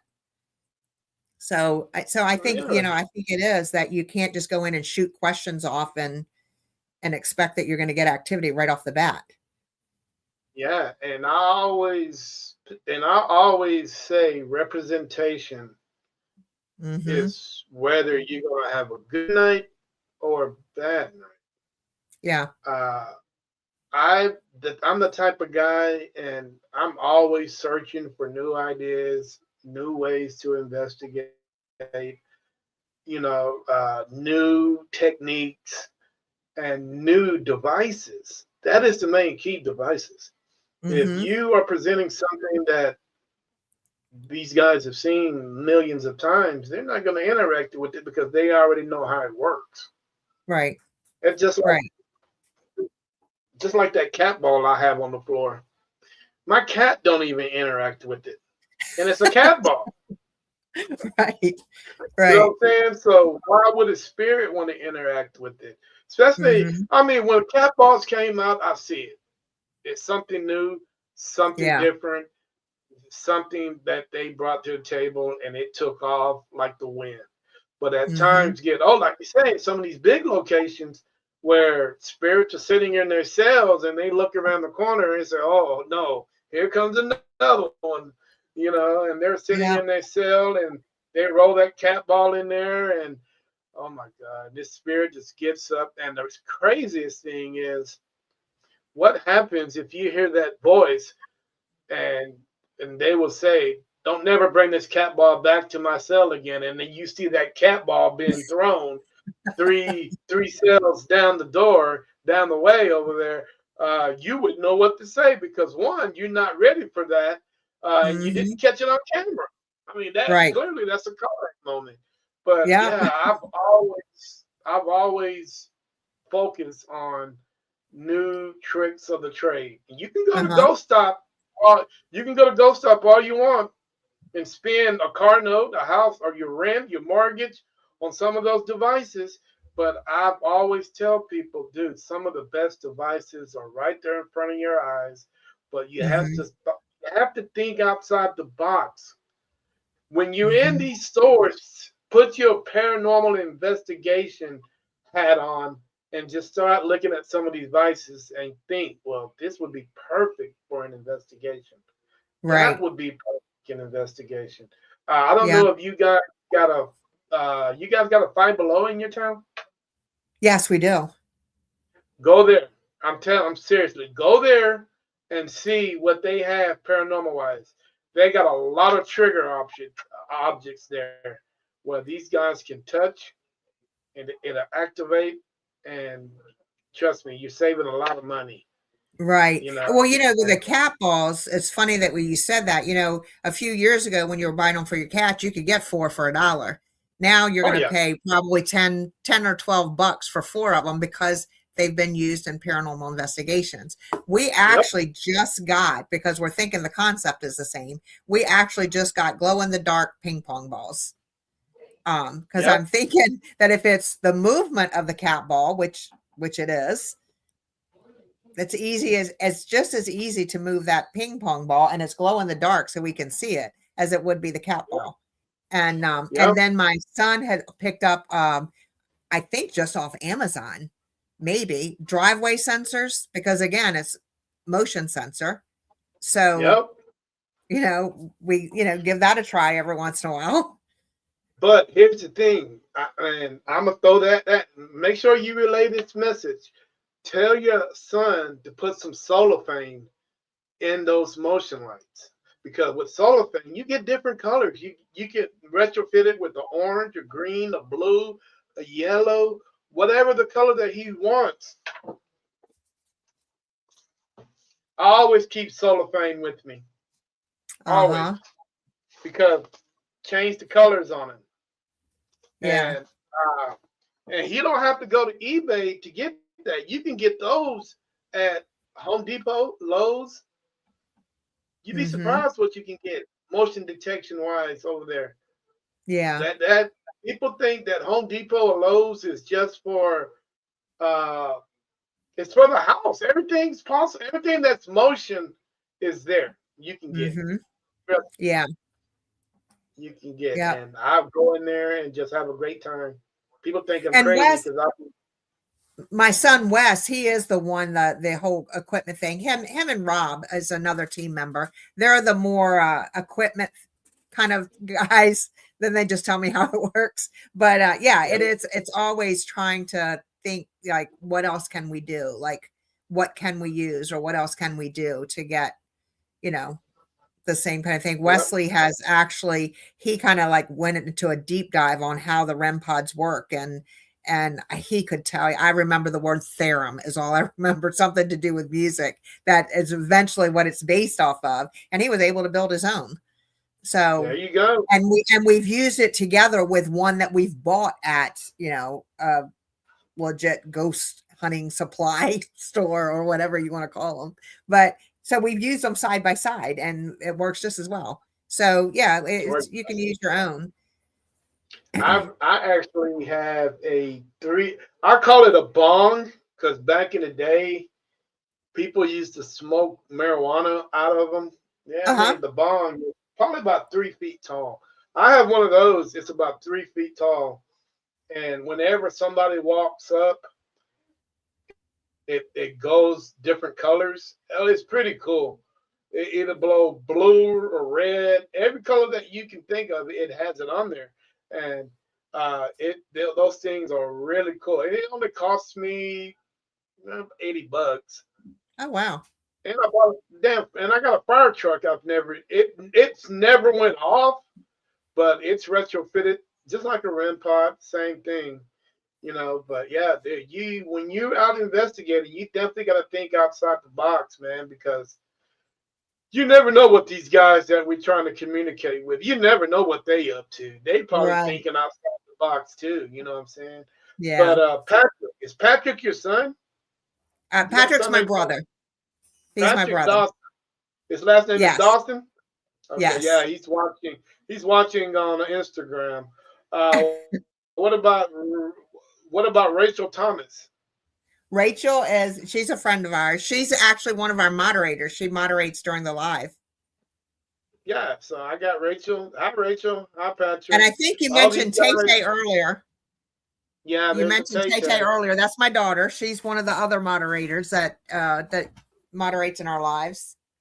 Boy, you tell me there's a Tay up in the Northeast? What the hell? I thought Tay was only a Southern name. What the hell going on around here? Nope, she's here. There's a Tay. What up, Tay? She was the tech person earlier when we were right before the live. Tell her she'll fit. Hey, and I'm not being funny either, but that name, she'll fit right in the hood. She'll fit right in the hood. What up, Tay? She'll fit right in. Somebody say, Tay, hey, you know how many Tay-Tays? If you scream Tay-Tay on the block, you know how many Tay-Tays that come out the house? Like 15, 20 of them. Yeah, she was my tech person right before we went live. That was Tay-Tay. Oh boy, Tay-Tay. Hey, you know what? That name is stuck in my head right now. But anyway, all right. Last question of the day. And get Tay-Tay in the camera. I'm gonna ask her too. Give me Tay-Tay. She's coming.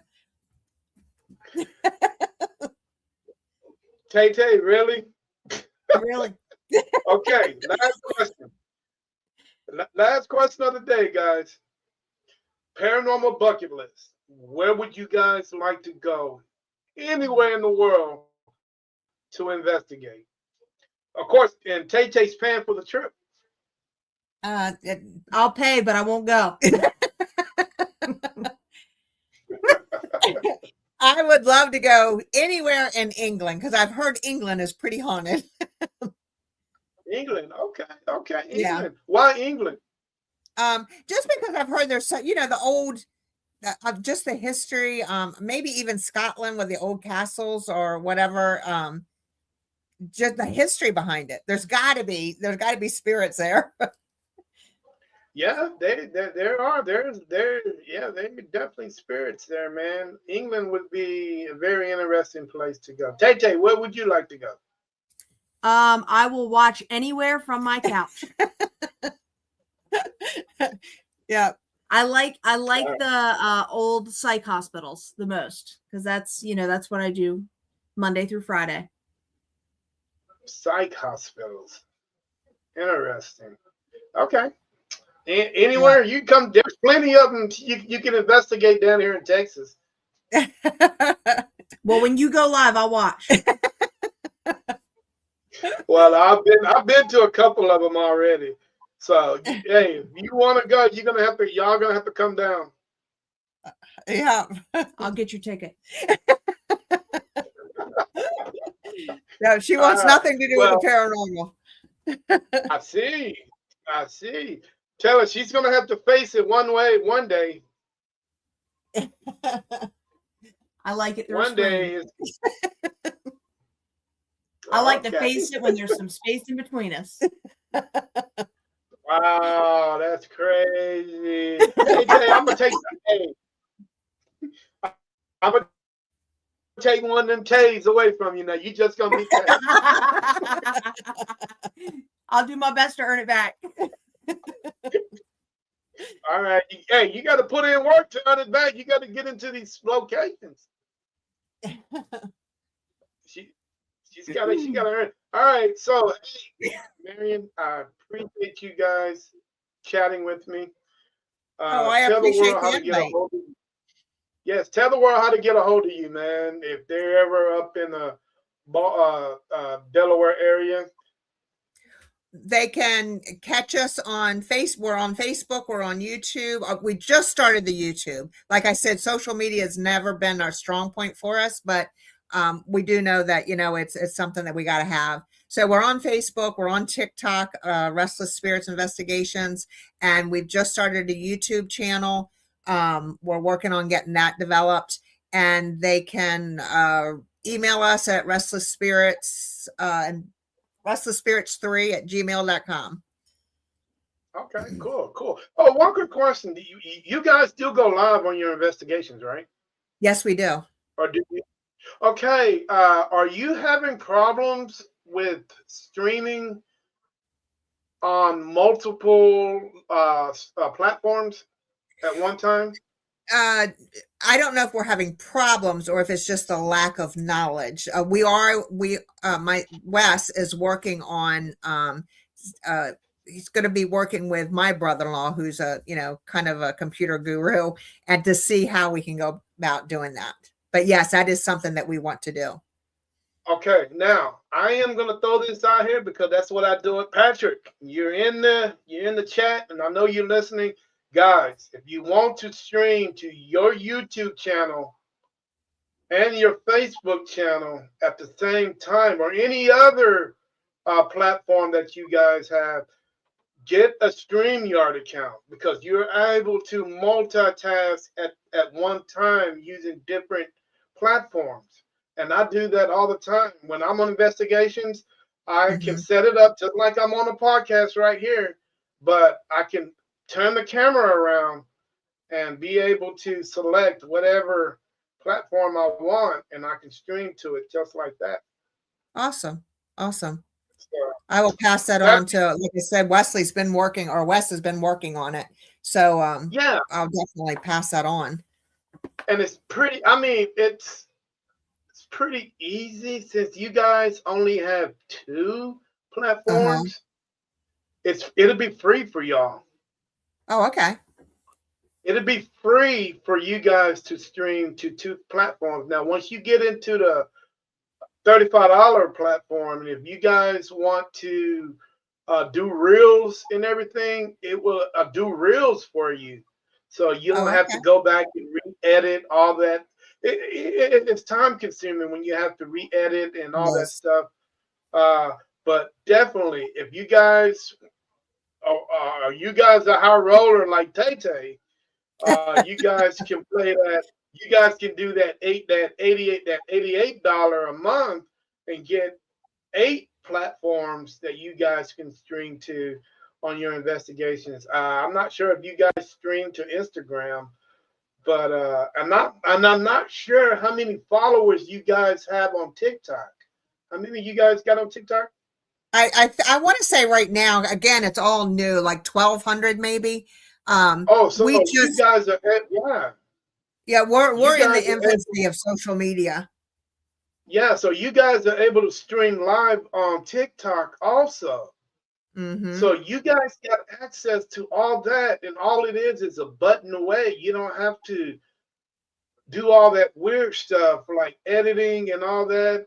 Let AI do all that for you, generate the reels, because it hits certain good points in your investigation where you're able to do it. Yeah. So yeah, man, that would be great. I actually do it. I actually, man, stream multiple platforms on StreamYard is perfect. Right. That's nice. And you Like I can said, rank. we're pretty much in the infancy. In fact, we didn't. Social media wasn't even a concentration for us. We just wanted to investigate. But then Yeah. we want to be able to learn from other teams too and work with other teams. So we reached out to West Virginia Paranormal year before last, I think it was, and said, "Hey, we're going to do the hospital on College Hill. Would you like to investigate with us?" So and at first we didn't hear anything, and it might have not had nothing to do with social media. But I told Wes, I said, think about this. We just had somebody, we just reached out to somebody cold turkey and said, "Hey, you want to join us?" The first thing I would do if I were them is to look them up on social media. We don't have social media. I'm So like, we who are these yeah, guys? yeah. And why are they asking me? And can I trust them? Or who? It could be anybody. So we created a Facebook page, and in turn, we got back with them and said, "Hey, we understand that. Looking back on it, might not have you might be a little bit hesitant because we're not on social Yeah, media. It's not been a focus of ours." But they did it. They investigated with us. We had a great time with them, and we've since worked with them again. But so when I say we're in the infancy, we're definitely in the infancy. We've only been on there, little over a year, maybe going on 2 years. So TikTok is a little bit less. So it's a growing thing. And like I said, because our concentration has always been on investigating and not the social media end, we're trying to work that so that we can merge nicely with it. right. I totally understand that. As much I'm super critical of social media, but but we do need it Yes, we if we do. want to be able to get out and communicate with other people and see their evidence and stuff like that and see Hmm. their investigation. So I understand that. That's for the good cause. That is for the better of what we Right. do. Now the Yeah. downside of it is Yeah. I understand there's a up, there's a down. I mean, you can't have one Right. without the other, as you stated earlier. But if And you we guys need definitely any, want to we definitely want to be able to learn from other teams too. I mean, I don't think anybody knows everything there is in the field. We can all learn from each other, whether somebody's been doing it for a year or they've been doing it 30 years. I think we can all learn something from each other, but you have to have social media to be able to reach out and to connect yeah, with people. So, yeah, I it's totally one agree. that Wes at first drug his feet, and I said, I think now he didn't drag his feet completely, but with the going lives and that kind of thing. But I think we've all learned that we just have to find that balance. The investigation is always going to be first, always, but we have to find a Yeah, balance to be able always. to do it together. And that's where we're at Yeah. now. We're in the infancy of social media and then just trying to figure out how to balance that nicely. Well, if you guys ever need help, please feel free to reach out. It took me some Okay. time to figure out everything, the different platforms that I think you guys would be great on, because most of your um, team members are pretty young. So you probably want to reach out to some of the younger audience that are out there. And I am have access to a couple of them that I think that would be great for y'all. I mean, we're not talking about, of course, you want the basics, you want Facebook and YouTube, Hmm. but there are so many more that you are on right now. You probably never even heard of, Right. you know, uh, like Kick and Rumble and Twitch. Uh, those social media and Clapper. Clapper is another version of TikTok. And the great thing about Clapper is you don't need 1,000 followers to be able to go live on. The minute you upload your everything, you do your account, you can go live right then and now. There's Oh, no wow. waiting on it. No, there's no waiting. Those guys want you to be able to uh, do what you do. I mean, I understand Clapper wants you to be there for a while. I mean, TikTok wants you to be there for a while before you go live. I get it, but Clapper is just setting a whole different bar than what TikTok is doing. Right. Whenever I post a video on Clapper, I might get 100 views on TikTok, but on Clapper, I'm getting 500. Oh, wow. The same video, no difference. Mm-hmm. And I don't know what those guys on Clapper are doing compared to what they're doing on TikTok, but I've seen myself and I've actually earned some money on Clapper. Nice. And whole quarter. Hey. Yeah. And you know what? And I'm just gonna leave it there, and I'm just gonna let it add up and just add up. You know what I'm saying? Yeah.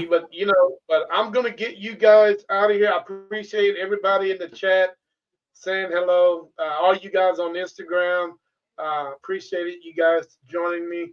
But yeah, if you guys need any help, feel free to reach out to me on any of the social medias, or if you guys are having a problem with StreamYard and you guys want to get going with that, I have no problem helping you guys out. You know what I'm saying? So yeah. But hey, Terry, yeah, man, appreciate you being on the show. It's been interesting. It's been fun. It's been very thought provoking. It's made me think and that the things that I haven't touched on before. So it's been great. Well, just luckily we didn't have any Arsenio Hall moments. It would make you say, None of those yet, but I'll make sure I'll get some of those the next time I talk to you. Okay. I definitely will invite you back on the podcast to see how things are going, and hopefully have Tay sitting in, or just one Tay, because she didn't earn the other one; it got taken away. And Patrick, maybe she'll earn that second one. Yeah, she's gonna have to go do some investigations to get that other Tay back. But anyway, hey, appreciate it. I really enjoyed it. Tell everybody I said hello.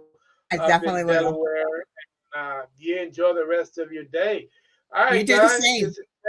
This is Terry with NSPS TV Paranormal Podcast Show on a great Sunday afternoon with Marion and Restless Spirits Investigations from Delaware / Virginia?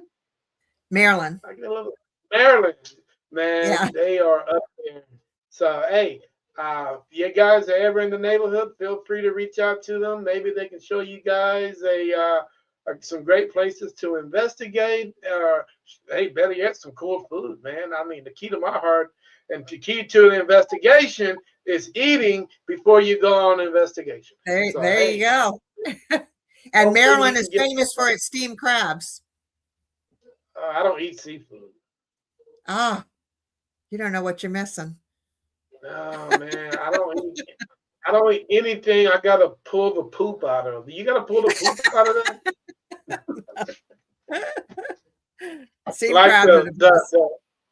Like the shrimp. Oh man, I see that backside and I see all that. You just gotta pull all that poop out of there. No, I'm good. Okay, how about some scrapple then? Scrapple is something kind of regional here. Never even heard of it. What is it? It's a breakfast meat, and it's made from pork, but its name says it all. Scrapple. It's made from the pork that's not used in other things. Oh, so it's like scrap meat then. The scraps of once they take all the the roast or pork chops or whatever's left goes into this scrapple, and you fry it up. Best thing ever. They actually have a scrapple festival in Delaware every year. I learn something every day. I'm gonna ask some of my homies, do they know what scrapple is? Scrapple. Yeah. Scrapple. It's starting to make its way a little bit south. I think Patrick says that he can get it in Virginia, where he's at in Virginia. Every so often he can get it. So it's starting to make its way a little south. Do y'all call Virginia south? Yeah, it's south to us. Oh my God. It's southern. It's not completely south, obviously, but it's definitely south of us. Man, we're at the bottom. I mean, we're Oh yeah, you're down there. definitely south. You're definitely south. Virginia is south to Wow, us. You're of us. Yeah. that's interesting. I didn't know that. But anyway, Yeah. all right, guys. You guys enjoy the rest of your day. Marion, enjoy the rest of your day. You do the I'm, same. fi- I'm fixing to go catfishing, and I hope to hear from you soon. Okay, great. Thank you. Peace, guys. Bye. Bye.